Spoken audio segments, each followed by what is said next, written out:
beneath Babylon's ancient sun-baked dust, where the whispers of history cling to every crumbling brick, old tablets, cracked and worn by the unforgiving passage of millennia, whisper a story so utterly vile, so profoundly horrifying that its very memory shattered the world.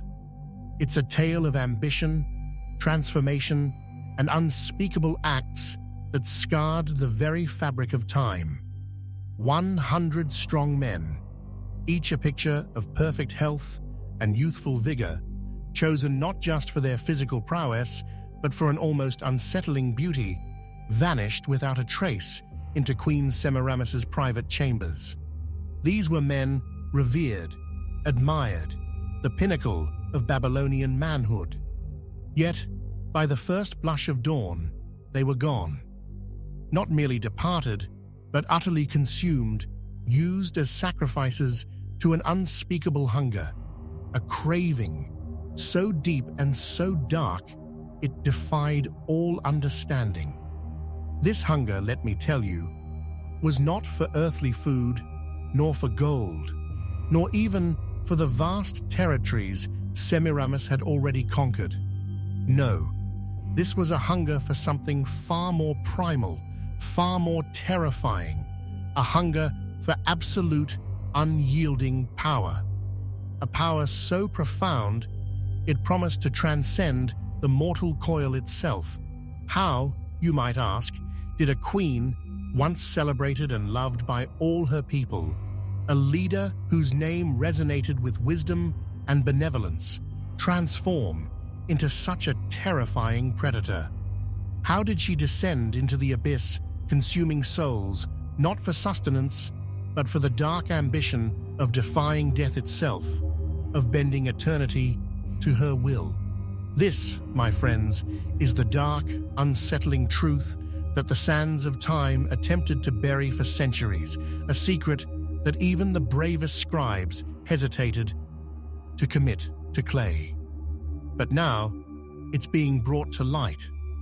What's the strangest, most mind-bending secret you've ever stumbled upon or uncovered in your own life? Perhaps a hidden truth about your family, a forgotten hist, or a cold detail, or a conspiracy theory that turned out to have a terrifying grain of truth? Let me know in the comments below. Your secrets fuel our quest for knowledge, and if you, like me, possess an insatiable hunger for the unknown, if you crave the chill of discovery that comes from peering into history's darkest corners, then do not hesitate. Hit that subscribe button with the force of a Babylonian war elephant and smash the like button on this video to join our growing legion of truth seekers. Help me reach the monumental milestone of 1,000 subscribers so we can continue our relentless mission, unearthing and exposing history's most chilling, most deeply buried secrets, one shocking revelation at a time. Hit subscribe and like right now, and become a part of something truly extraordinary. Deep within the heart of ancient Babylon, beneath the shifting dunes and the silent vigil of forgotten gods, hidden tablets, etched with cuneiform script so ancient it nearly defies translation, share a truly horrifying story. It speaks of a night so terrible, so utterly drenched in fear and abomination, that its very memory was systematically suppressed, wiped from official records and buried for ages, almost as if the very universe conspired to forget it. These are not the glorious tales of heroic kings or the inspiring sagas of monumental battles that fill most history books. You won't find them extolling virtues or celebrating victories. Instead, they are secret whispers, fragile fragments of forbidden knowledge, painstakingly passed down through generations. They originate from those few unfortunate souls who saw things they were never meant to see, who witnessed events that tore through the veil between worlds. Things that broke every single rule of nature, every sacred law decreed by the gods, and every moral boundary known to humankind. It's a chilling, guttural war, Ning, echoing from the distant past, meant for all who would dare to listen, a testament to the dangers of ambition unchecked and power unchained. At the very pulsating center of this deeply disturbing tale was Queen Semiramis. Her name, even after thousands of years have swept across the plains, still sends involuntary shivers through the desert winds of Mesopotamia, carrying a faint echo of dread. Her legend is widely known, sung in epic poems and carved into monument stone. But her true, unvarnished story, the one that truly unravels the darkness, is often deliberately left untold, hidden beneath layers of embellished myth and deliberate obfuscation. This is not the pleasant, sanitized story of a wise and benevolent ruler that you might innocently stumble upon in old, dusty history books. This is the dark, twisted, and profoundly uncomfortable truth. It hides behind the shimmering, almost mythical legend of a powerful queen, a figure of awe and inspiration. It's the story of how even the brightest light can be consumed by the most profound shadows. She started her illustrious rule as a truly good leader, a monarch whose reign promised prosperity and peace. Her vision was grand, her intellect sharp. She engineered and oversaw the construction of magnificent cities, structures that seemed to defy gravity, touching the very sky with their towering ziggurats and hanging gardens. Her military prowess was unmatched, leading her armies to victory in many important wars, expanding Babylon's influence and securing its borders.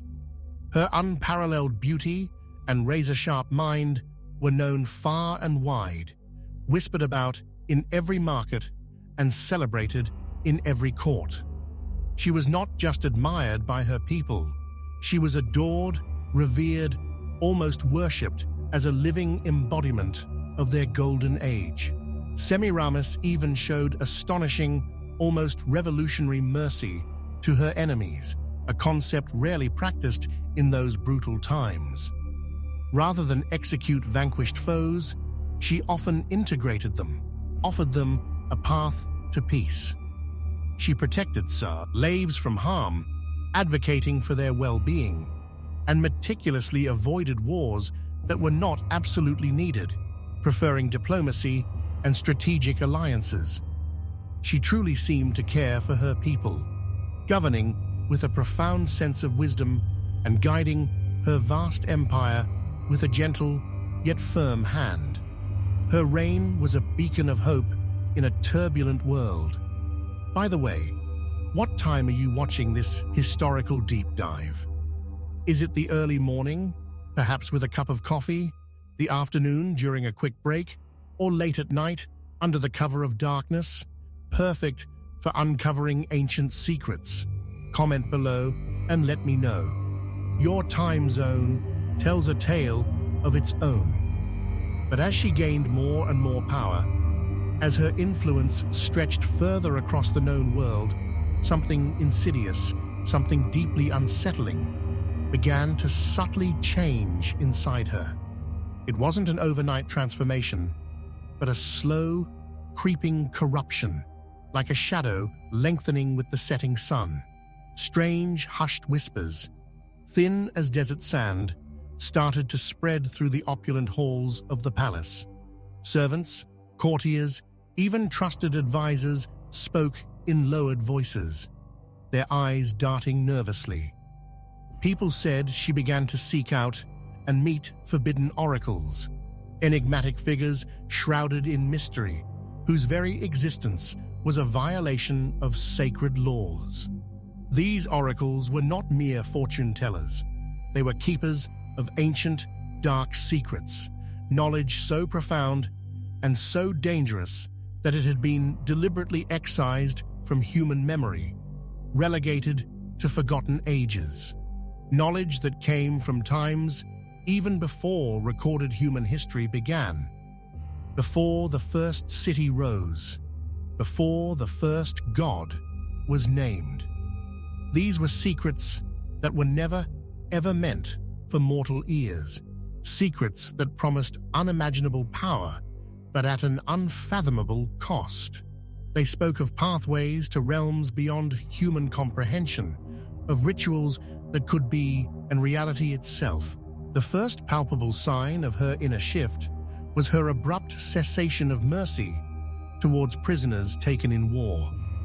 The gentle hand was gone. Instead, she began to pick certain ones, not for integration, but for a different, more sinister purpose.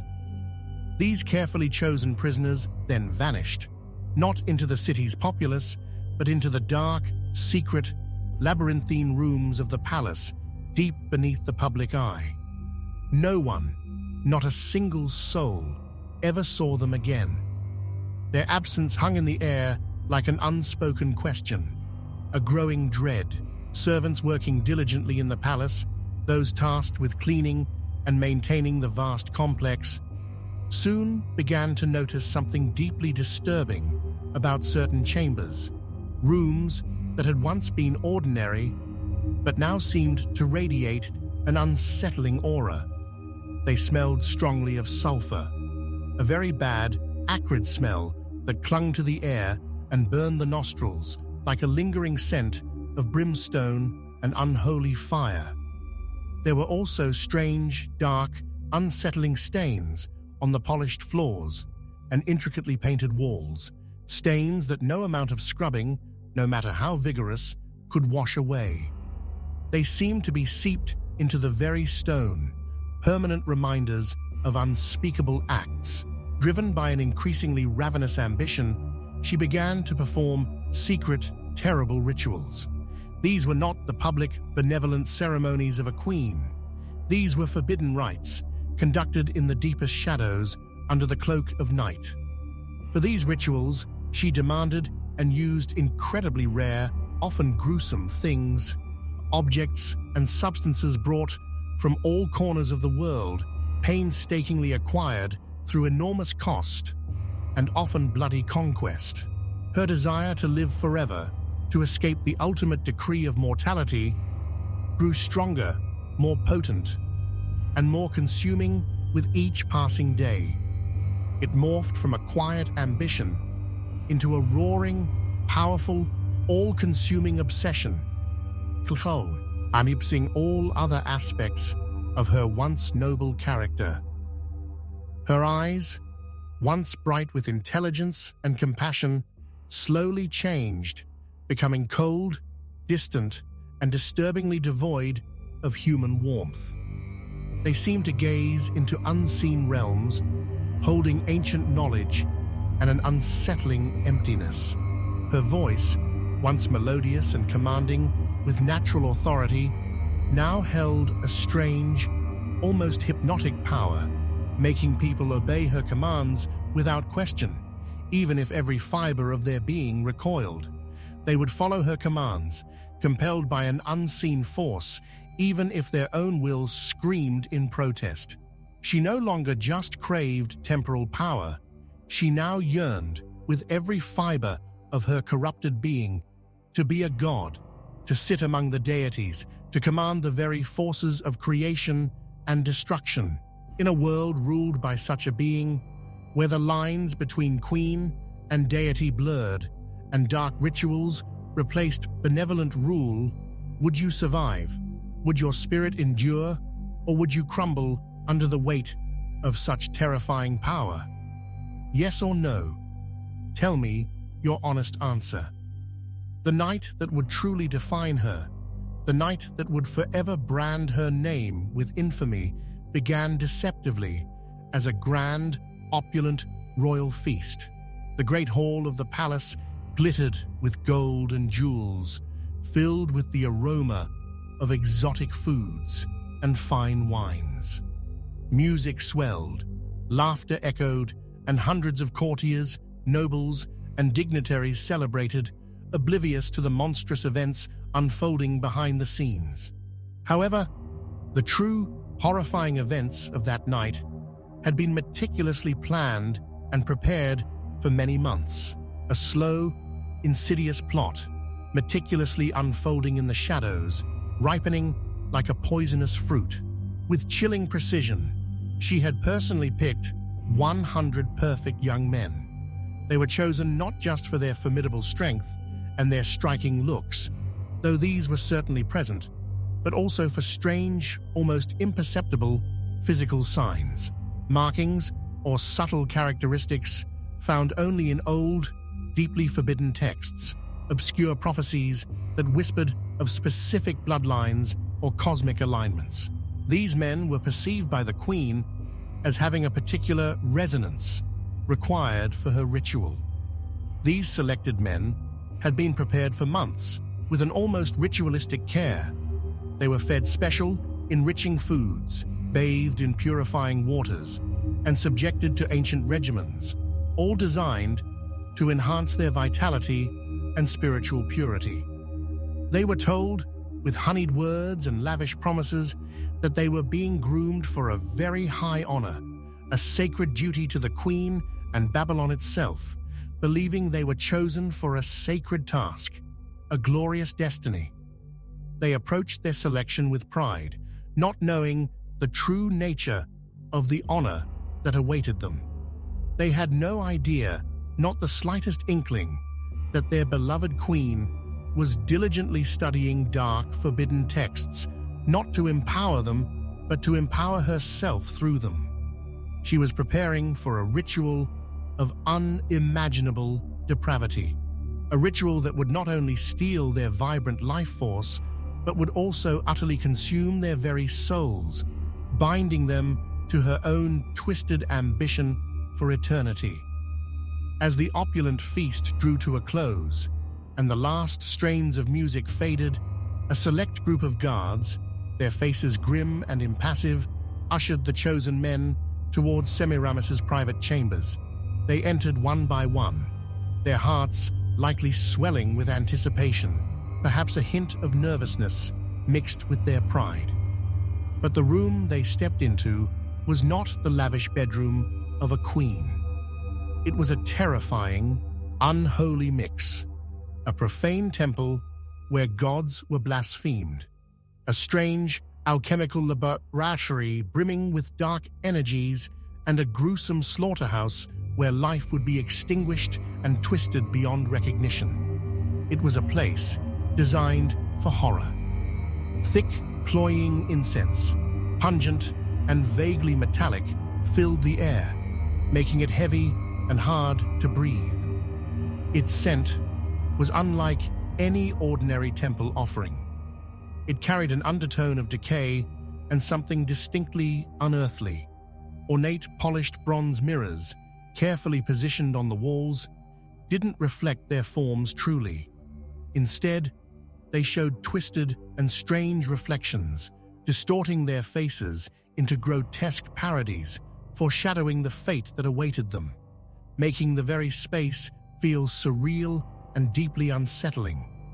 Candles, not made from beeswax or common tallow, but from a gruesome, specially prepared human fat, flickered with an unnatural, sickly yellow light, casting moving, terrifying shadows that danced like hungry spirits across the grim tableau. Semiramis, adorned in robes of dark silk, her eyes now gleaming with an otherworldly light, offered each man, one by one, a goblet of wine from a special, ornately carved chalice. The metal gleamed darkly, encrusted with strange, ancient symbols that pulsed faintly. This wine, however, was not the sweet vintage of Babylon. It held a rare and deadly poison, concocted from ancient herbs and dark alchemies, designed to slowly paralyze and then extinguish life. As she presented it, her expression was one of chilling composure, a predatory smile playing on her lips. They drank it, trusting her, their queen, never knowing that with each sip, they were willingly imbibing their last moments on earth, sealing their own horrific doom. She did not simply kill them in a swift act of violence. Oh no, her purpose was far more elaborate, far more sinister. As each man slowly succumbed to the insidious poison, his body growing cold and stiff, his breath growing ragged, she performed ancient, dark rituals over their dying forms. She chanted in a forgotten tongue, her voice resonating with an unholy power. She truly believed, with an unshakable, terrifying conviction, that with each precise gesture, each uttered word, each drop of their ebbing life force, she was taking their life, their precious memories, their unique talents, their vibrant strength, and even their eternal souls, binding them to her own being. This was not mere murder. It was a profound, supernatural cannibalism, a monstrous act of spiritual consumption designed to feed her unholy hunger. By the time the first rays of the sun rose at dawn, casting a pallid light through the palace windows, the chamber smelled terribly of death, a coppery, suffocating stench that permeated every surface. And it smelled of something else too, something not from this world, an unnatural, chilling stench of a horrifying act that had torn a hole in the fabric of reality, leaving behind an unbearable emptiness and a lingering dread. It was a smell that would haunt the palace for ages. Guards, their faces stark with a mixture of fear and forced obedience, quickly moved in to take the bodies away. They worked with grim efficiency, their movements practiced and silent, accustomed to such dark tasks. The corpses were moved through a network of secret, forgotten tunnels, hidden deep beneath the palace, ensuring no curious eye would ever glimpse their fate. The bodies were then buried in unmarked graves, scattered and hidden far from the city, deep in the desolate wastes, erased from all records, from all memory, from all existence. But Semiramis, the architect of this atrocity, was already changing, her terrifying transformation beginning its irreversible course. Her skin, once merely beautiful, began to glow with an unnatural, ethereal light, emanating a faint, unsettling shimmer that seemed to pulse with an inner energy.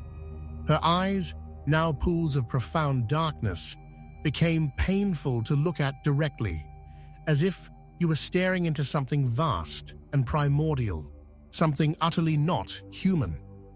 They held an ancient, terrible power, a bottomless depth that reflected cosmic horror. She no longer consumed normal food or drink. The sustenance of mortals was beneath her. Yet with each passing day, she grew stronger, her vitality boundless, her energy inexhaustible. She became even more beautiful, but in a profoundly frightening, almost alien way. Her hair shone like spun starlight. Her skin seemed to radiate an unsettling, cold light, and her voice now commanded instant, unquestioning obedience, a mere whisper capable of bending wills. All her former mercy, every last shred of compassion and humanity was gone, utterly purged from her being. She now ordered cruel and unusual punishments for even the smallest mistakes, her decrees echoing with casual brutality. Temple sacrifices, once solemn and ritualistic, became darker and far more violent, drenched in blood and imbued with a palpable sense of fear and desperation. The altars flowed red, not with offerings to gods, but with tributes to her insatiable power. She began to speak openly, unequivocally, of being a god herself, a living deity walked among mortals. She even ordered temples, colossal and elaborate, to be built specifically for her own worship, commanding her subjects to prostrate themselves before her image. People feared her deeply, a primal, visceral terror that settled in their bones, but they were also, strangely, powerfully pulled in by her growing, terrible power by the sheer magnetism of her terrifying presence. It was a captivating dread.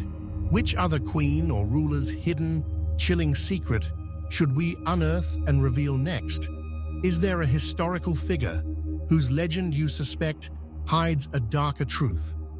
Drop their name in the comments below, and your suggestion might be the subject of our next investigation. But Semiramis, in her ravenous ambition, had made a terrible, fatal mistake. The dark ritual she performed was meant for a slow, gradual gain of power, a controlled, deliberate process of assimilation, not to seize 100 souls all at once in such a violent, instantaneous manner. This unprecedented act created a huge, dangerous, and destabilizing imbalance, tearing at the very fabric of existence, a cosmic debt that demanded immediate repayment. Babylon itself, the very heart of her empire, began to suffer greatly, showing the profound consequences of her transgression. The land withered, the sky seemed to weep, and a heavy pall settled over everything. Animals, sensing the profound corruption, abandoned the city in droves, fleeing into the scorching, desolate desert, their instincts screaming of impending doom. Plants withered and died, turning the once lush gardens into barren husks. The very air felt heavy and thick, oppressive and suffocating, imbued with a dark, unseen presence that clung to every breath. Then, the true horror began. People began to see them, the spectral, tormented ghosts of the murdered slaves, their spirits, bound by the queen's ritual yet denied release, wandered the city, their translucent forms flickering in the gloom, full of an unholy anger and agonizing pain. Their ghostly forms brought an overwhelming wave of fear and profound unease to everyone who saw them, their wails echoing in the dead of night, a constant, chilling reminder of the queen's abominations. The wise priests of Babylon, those who guarded ancient knowledge and communed with the true gods, began to worry. Their scrolls and ancient stories warned of rulers who, in their hubris, attempted to steal godlike power, of mortals who dared to trespass on divine domains. They began to wonder, their faces etched with dread. Was she truly a goddess, as she claimed, touched by the heavens? Or was she something else entirely, something far more sinister, a terrifying demon, wearing a queen's face, an abomination unleashed upon their world? Then came news that shocked everyone, ripping through the pervasive fear like a bolt of lightning. There was a survivor, a young man, barely more than a boy, named Theron. He had, against all odds, escaped that horrible night, carrying not just physical scars that would forever mar his flesh, but deeper, psychological wounds and unspeakable secrets that only a true witness to such depravity could possibly know. He was a living testament to her crimes. Theron possessed a very rare, almost miraculous body. It had somehow, by some unknown twist of fate or divine grace, resisted the full effect of the potent poison, dulling its lethal grip. During the ritual, as death claimed his companions, he had pretended to be dead, holding his breath, stilling his heart, forcing his body into a death-like state. He saw everything that happened in that infernal chamber: the queen's chilling performance, the gruesome consumption of souls. Then, in a desperate, adrenaline-fueled burst of defiance, he escaped through the city's dark, labyrinthine sewers, a stinking, forgotten underworld beneath the gleaming city, emerging into the night, a changed man forever haunted but burning with righteous fury. He began to tell his terrifying story in the hidden, squalid parts of the city's slums, amongst the forgotten and the dispossessed, where the queen's gaze rarely fell. His hushed words, heavy with truth and pain, slowly gathered momentum, spreading like wildfire through the discontented populace. Soon, not just common citizens, but influential nobles and even a few courageous priests, those who still held allegiance to the true gods, began to listen. They all formed a secret, desperate resistance, bound by a common terror and a shared belief that the queen was now a threat to all existence. Semiramis, with her heightened, unnatural senses, soon learned about Theron. Her ancient forbidden texts had specifically warned her of a critical vulnerability. Her ritual, for all its power, would utterly fail. The immense power she had seized would unravel if even one victim, just one soul, managed to escape its grasp. He was now her biggest threat, a living prophecy of her doom, a single spark that could ignite the entire empire against her. Consumed by a chilling fury, she launched a massive, unprecedented hunt, her forces scouring every corner of her vast empire, searching for him everywhere. Babylon became a state of pure terror, its streets patrolled by merciless guards, its citizens living under a suffocating shroud of suspicion. But Theron, guided by fate and protected by the growing network of the resistance, remained hidden, a ghost in the shadows, sheltered by those who now saw the Queen as a terrifying, existential threat to all life and all that was sacred. The final fight was not a war of armies, though the tension was every bit as great as any battlefield. It was a monumental trial, a confrontation of cosmic proportions, a trial against a queen who now openly claimed to be a living god, untouchable, infallible, divine. The very fate of Babylon, indeed, the fat of all humanity, hung precariously in the balance, swaying between divine judgment and utter damnation. The momentous trial took place at the very top of the Great Ziggurat, the massive step tower that touched the heavens, a sacred site meant for communion with the true gods, now profaned by the Queen's presence. Theron, his voice ringing with courage and conviction, bravely showed his irrefutable evidence to all who had gathered: the priests, the remaining loyal nobles, and the terrified populace huddled below. The air around them crackled with a strange, palpable, and powerful energy, a mix of divine anticipation and mortal dread. Semiramis, her eyes blazing with defiant power, did not deny her terrible actions. Instead, with a chilling smile, she boldly declared herself a god. She stated with absolute certainty that she was beyond any human judgment, beyond any earthly law, a sovereign entity answerable only to herself, above the petty concerns of mortals. She dared the universe to challenge her, and the true gods reacted, not with subtle signs or gentle whispers, but with a terrible, undeniable, and spectacular fire that descended from the heavens. The sky above Babylon tore open, unleashing a pillar of pure, divine energy. It consumed her mortal body in an instant, reducing it to a pile of smoldering ash, a final, unequivocal judgment. Yet even as she burned, her last words, carried on the scorching wind, promised that death would not truly stop her, that her influence would linger, a chilling premonition. Her stolen power, the hundreds of bound souls she had consumed, the deep, irreparable wounds she had caused, they would hurt Babylon for ages, a curse woven into its very foundation. The magnificent city eventually fell into ruin, a shadow of its former glory, never truly recovering from her dark, corrupting reign.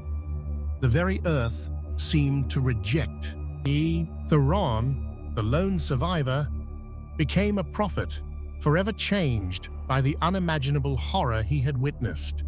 He traveled the lands, warning others about the terrible, seductive price of unchecked power, especially when it is wielded without any care for right or wrong, without compassion, without humanity. His story became a cautionary tale, etched into the collective memory of humanity. Even today, experts and historians argue if these ancient tablets tell the literal truth or are merely terrifying myths embellished over time. But in the old lands, in the dusty, windswept regions of Mesopotamia, Semiramis's name is still spoken, even in hushed tones, with a chilling mix of primal fear, reluctant reverence for her raw power, and pure, unadulterated terror. She remains a powerful, terrifying reminder of the terrible, incalculable price that is ultimately paid. The price when absolute power is corrupted, when it succumbs to an endless, insatiable hunger for more, leading to unspeakable acts and the eventual damnation of all it touches. Help us continue to unearth these forgotten horrors and chilling truths. Hit that subscribe button and become a vital part of our community. Let's hit 1,000 subscribers so more hidden, terrifying stories can be uncovered and brought into the light. This was not just a night of power and dark rituals, a single, isolated incident of depravity. It was a profound pact with terror, an unholy covenant etched into the very stones of history, an indelible stain on the soul of an empire. If this story shocked you, if it sent a shiver down your spine, if it made you question the very nature of humanity and power, then please help me reach our goal of 1,000 subscribers by subscribing now. Also, leave a comment below and tell me which ancient evil, which forgotten horror, or which historical mystery you want uncovered next. Your voice matters. Your curiosity drives us.